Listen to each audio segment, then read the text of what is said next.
Today, we bring you an inspiring speech by Malala Yousafzai, the youngest Nobel Peace Prize laureate, known for her courageous advocacy for children's education and rights.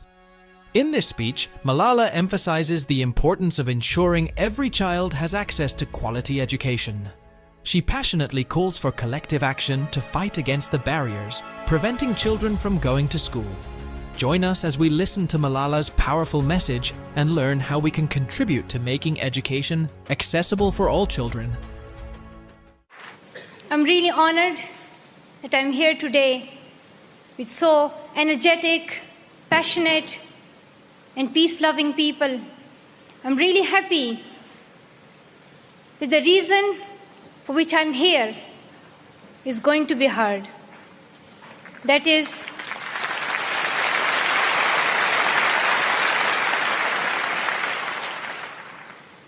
and that is education. This word seems a bit complex, but it simply means the right to learning. And when I come to these stages, speak at the UN, or give a Nobel Peace Prize speech, I simply ask that the right to learning should be given to every child. I ask for nothing else.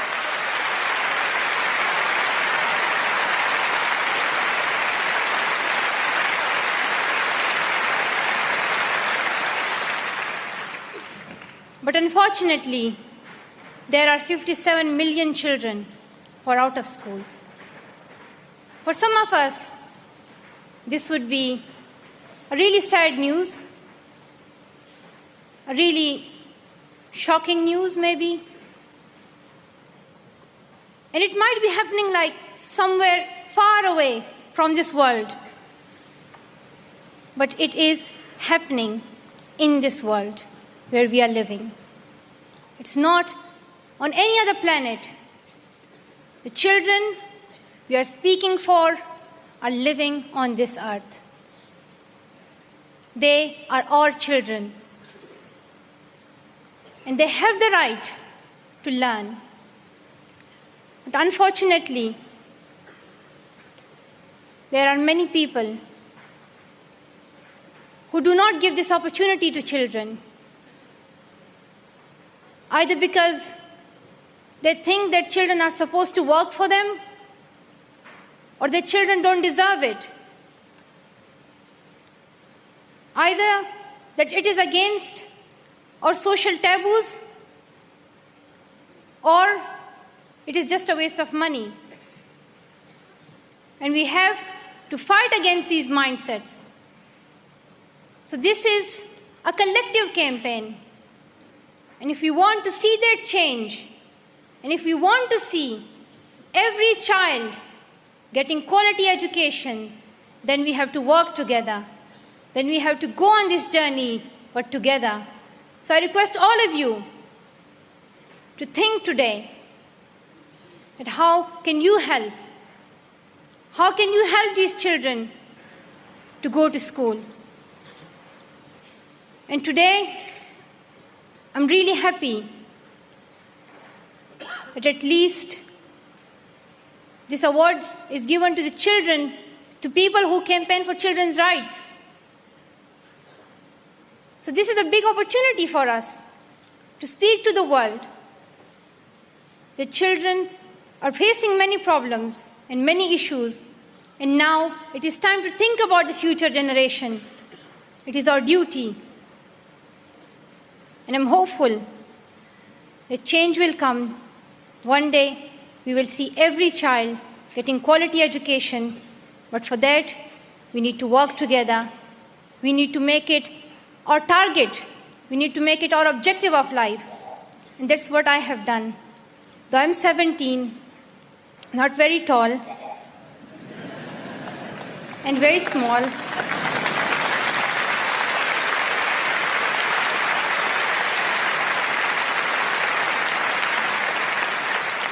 I have promised myself that I will fight for the rights of children, because I cannot forget the days when every morning I would see poor girls going to other people's houses and suffer from child labor. And I considered it my duty to fight for their rights. I wanted to see them in school uniforms, holding books and pens in their hands. I wanted to see their future bright. If you don't educate children, it means it becomes a generation lost. So if you want to protect the next generation, we have to think about their education. Thank you so much to all of you. Once again, I'm really happy. Thank you so much.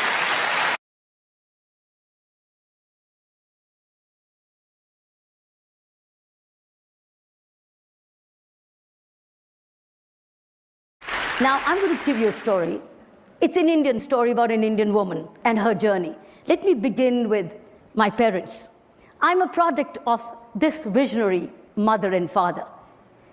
Many years ago, when I was born in the 50s and 60s didn't belong to girls in India. They belonged to boys. They belonged to boys who would join business and inherit business from parents, and girls would be dolled up to get married. My family in my city and almost in the country was unique. We were 4 of us, not one, and fortunately no boys. We were 4 girls and no boys. And my parents were part of a landed property family. My father defied his own grandfather, almost to the point of disinheritance, because he decided to educate all 4 of us. He sent us to one of the best schools in the city and gave us the best education. As I've said, when we're born, we don't choose our parents. And when we go to school, we don't choose our school. Children don't choose the school. They just get the school which parents choose for them. So this is the foundation time which I got. I grew up like this, and so did my other 3 sisters. And my father used to say at that time, I'm going to spread all my 4 daughters in 4 corners of the world. I don't know whether he really meant, but it happened. I'm the only one who's left in India. One is a British, another is an American, and the third is a Canadian. So we are 4 of us in 4 corners of the world. And since I said they're my role models, I followed 2 things which my father and mother gave me. One, they said, life is on an incline. You either go up or you come down. And second thing which has stayed with me, which became my philosophy of life, which made all the difference, is 100 things happen in your life, good or bad. Out of 100, 90 are your creation. They're good, they're your creation. Enjoy it. If they're bad, they're your creation. Learn from it. 10 are nature sent, over which you can't do a thing. It's like a death of a relative, or a cyclone, or a hurricane, or an earthquake.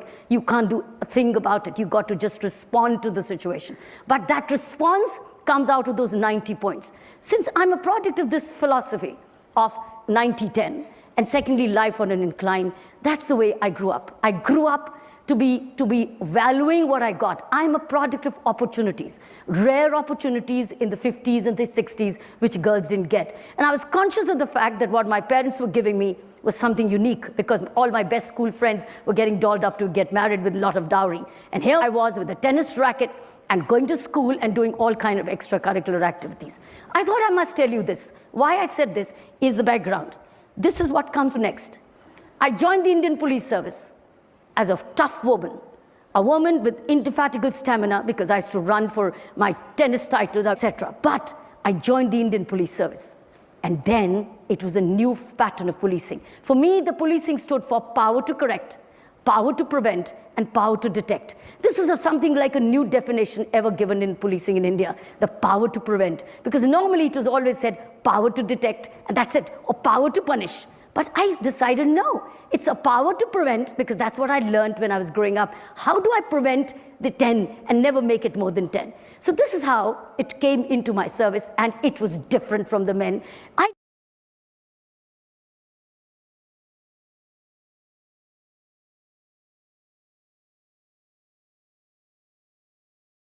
I don't know how memorable it will be for you guys to see me here, but for me, definitely this will stay with me for a long, long time. This is a special experience for me. I was asked to give a very, very brief message, literally a couple of minutes. Since I see my family photograph here, I'd like to repeat something which my father had told me. When, when I first played for India, which was my dream, my father took me aside and told me that you have reached your landmark. Now what next? So I told him that I'm going to continue playing for India. So he said, you know, everything in life is going to be temporary. You will play cricket for 10, 15 years, maybe 20 years. But what happens beyond that? Because everything is going to be temporary in your life. The only thing which will stay permanently with you till your last breath is the person that you are. The nature of a person has to be good.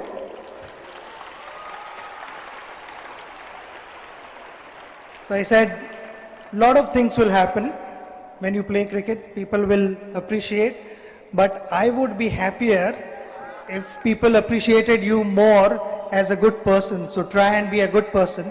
It's something I would want all of you boys and girls to follow. Try and be a good person first.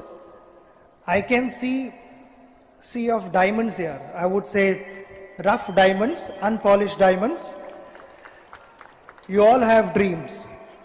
You all have vision in life of what you want to be, to become a priceless, precious diamond. You all are talented. You all are sent down by God with some or the other talent. We just need to identify that.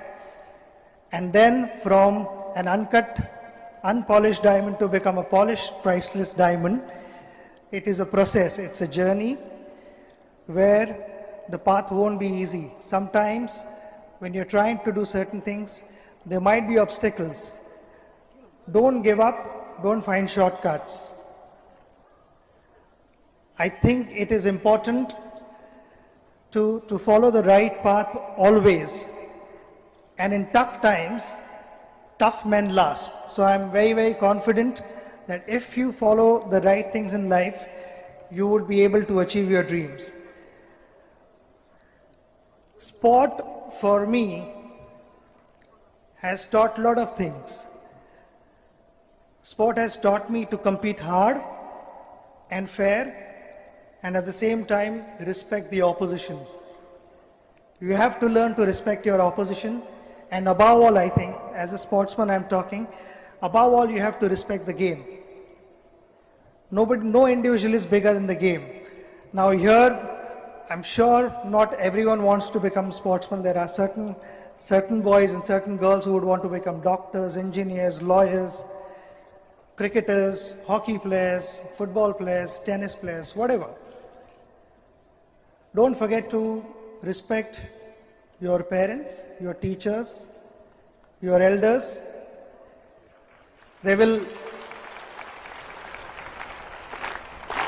Their guidance is important, and with their guidance, I'm sure you will be on the right path. I don't want to take too much of your time, but whatever experience I have had here in the last 45 minutes has been truly memorable. And in future, if I'm in Chennai, I would again like to come and congratulate you on your success. All the very best.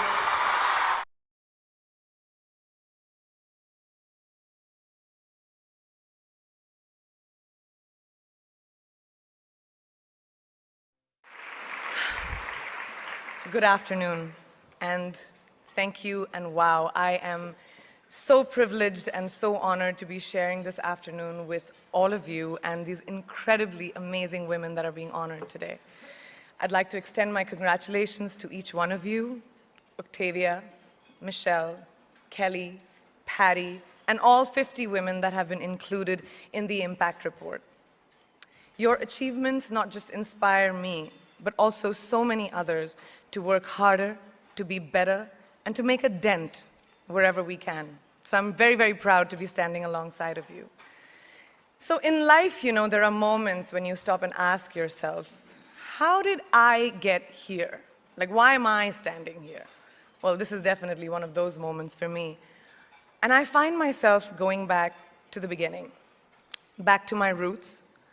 I was born to incredible parents, amazing parents who served as doctors in the Indian Army, I was the firstborn, and as far back as I can remember, I made my parents very proud and happy 99% of the time. Okay, slight exaggerations of personal achievements are allowed from time to time, don't you think? My brother was born a few years later, and even then, nothing changed for me. We were both given equal opportunities, and I want to emphasize this. I want to really emphasize this for you because I don't think a lot of people might understand that being equal might seem very normal. But where I come from, India, and a lot of developing countries around the world, more often than not, this is an exception. It's actually a privilege.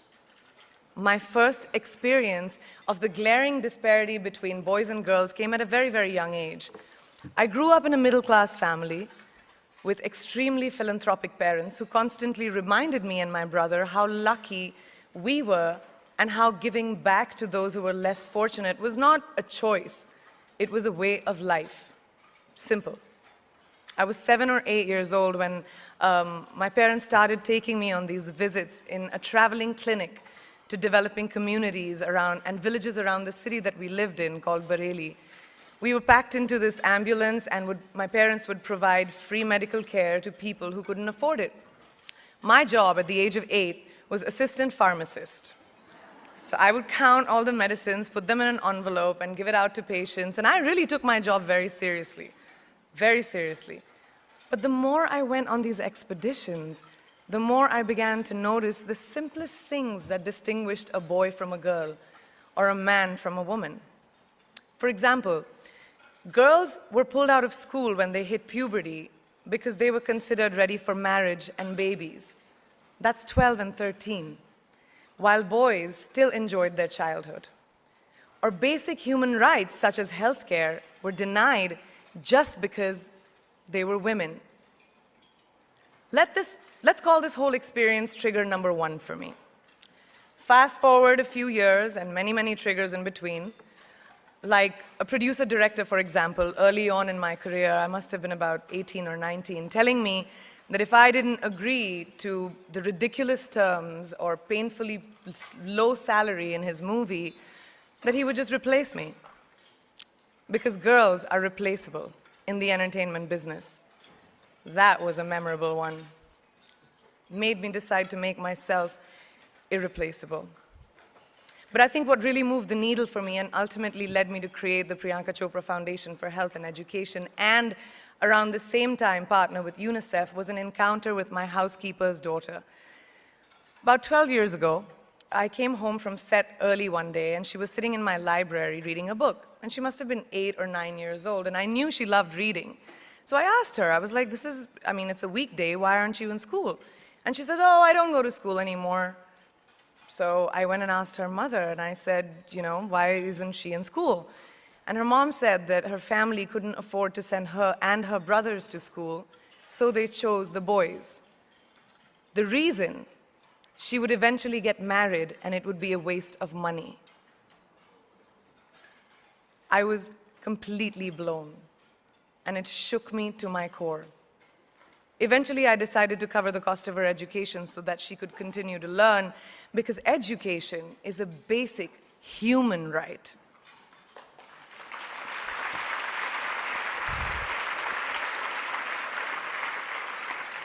And a huge necessity, especially today.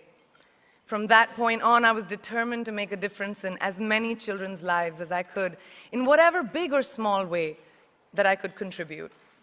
There's a really, really beautiful quote that I read recently, and I think it's absolutely appropriate to explain what I'm trying to say today. The hand that rocks the cradle, the procreator, the mother of tomorrow, a woman shapes the destiny of civilization. Such is the tragic irony of fate that a beautiful creation such as a girl child is today one of the gravest concerns facing humanity. Girls have the power to change the world. It is a fact, and yet today, girls are more likely than boys never to set foot in a classroom, despite of all the efforts and progress made over the last 2 decades. I'm just going to give you a stat, more than 15 million girls of primary school age will never learn how to read or write compared to 10 million boys. Primary school, it's the beginning of our future. Over the last 11 years, I have witnessed firsthand the incredible work that UNICEF does for children around the world, especially victims and survivors of child marriage, displacement, war, sexual violence. But there is still so much work to do. And for me, that is the fuel to my fire. The reason I'm so committed to this cause, and that is where my passion stems from, because I know that a girl's education not just empowers families, but communities and economies. A result of her education, we all do better. It's just as simple as that. As entertainers and influencers sitting in this room, I feel that it's our social responsibility to be a voice for the voiceless, which is why I applaud each and every woman in this room for being such a badass.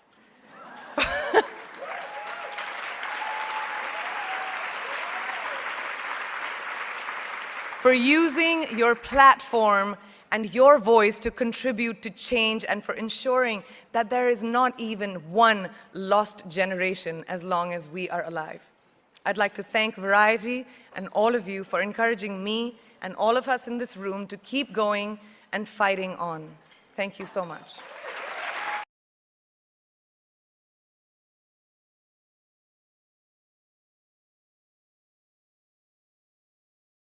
In business or in any walk of life without courage. Of course, whenever you do anything big, you do feel a little scared. But you've got to conquer fear to discover the hidden hero within you. My dearest Reliance family, once again, a very warm good evening to each and every one of you.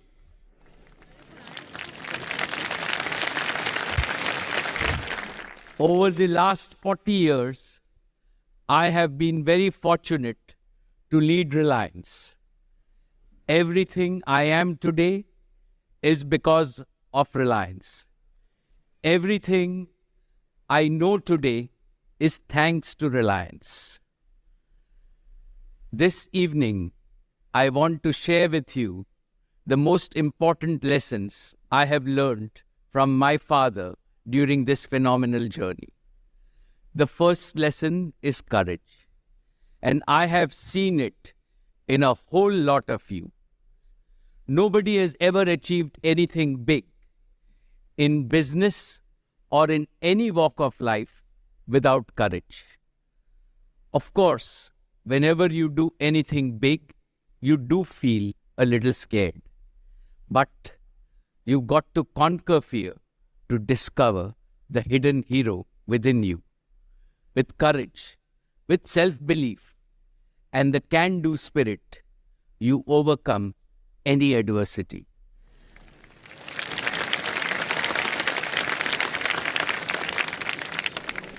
Therefore, I want today's young leaders at Reliance to realize that achieving your potential is the quest of the ordinary.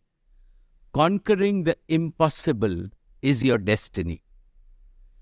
The second lesson I have learned is feel empathy. Empathy means caring and sharing with every human being in our organization and the world at large. The more we care, the higher we grow as human beings. I understand empathy as dil ki daulat. It is the wealth of your heart. The more you spend it on others, the more wealthy you become. The third lesson I have learned is to have absolute faith in technology and talent. In every business we have started, we have always embraced the latest technology and have attracted the best talent. When top technology and talent work together, they produce unbeatable creativity, innovation, and invention. Like my father, I value trust, loyalty, and a direct heart-to-heart relationship. As we enter Reliance's golden decade, I want to commend these learnings to the next generation of Reliance. The future of Reliance belongs to you. Today, you have a fabulous platform that will enable you to achieve multiples of what has been achieved by my generation. Friends, today, Reliance is a global leader in energy and materials, where operating safely is an obsession. And with Jio and retail, where we have established leadership position in India, we are customer obsessed. As we enter our golden decade, we at Reliance are in a unique position to accomplish what very few companies in the world can even dream of. And I have no doubt that the next generation of Reliance will make it a reality.